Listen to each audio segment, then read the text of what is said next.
तर्जुमान news time पक्षरु संप्रति ख्वाजा निकाह महल रे एक कवि सम्मेलन और पुरस्कार वितरण कार्यक्रम अनुष्ठित हो जाइछे।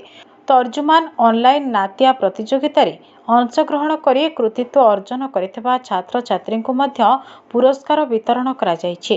तर्जुमान रो मुख्य संपादक अजीम बालेश्वरी एवं तांकर सहयोगी राबिया आजिमी उद्यम रे आयोजित कार्यक्रम को कलिकतार उर्दू कवि तथा आईनजीवी शकील गोंडवी एवं परिचालना संपादक मधुसूदन मिश्र संयोजना करथिले।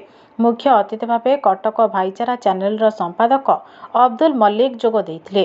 बिहार प्रसिद्ध कवि इमरान राकिम, भद्रक कवि सालिम अदीब, डॉक्टर रत्नाकर सिंह, सुभाष स्वाई, मोहम्मद सलामुल्ला, नूर बख्श नूर, सिराजा राजा सैफी प्रमुख कविता पाठ करथिले।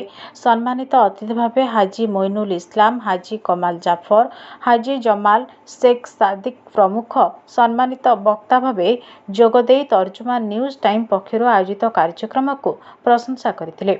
तर्जुमान मुख्य संपादक अजीम बालेश्वरी पौरोहित आयोजित कार्यक्रम में युव प्रतिभा सदाए ओडिशार संपादक Sheikh Kuresh, new life wellness trust संपादक विक्रम केशरी दास, समाजसेवी अमिय दास, उर्दू शिक्षक शेख सरफुद्दीन, एआईएम सभापति शेख साबिर अली, फोकस बालेश्वर मुख्य संपादक शेख नजीब, समाजसेवी शेख अरफानुद्दीन, एनर्जेटिक यूथ बालेश्वर शेख तबरेज को मुख्य अतिथि संबर्धना करथिले। अतिथि परिचय देथिले अनिशा खातून और मेहर अहमद।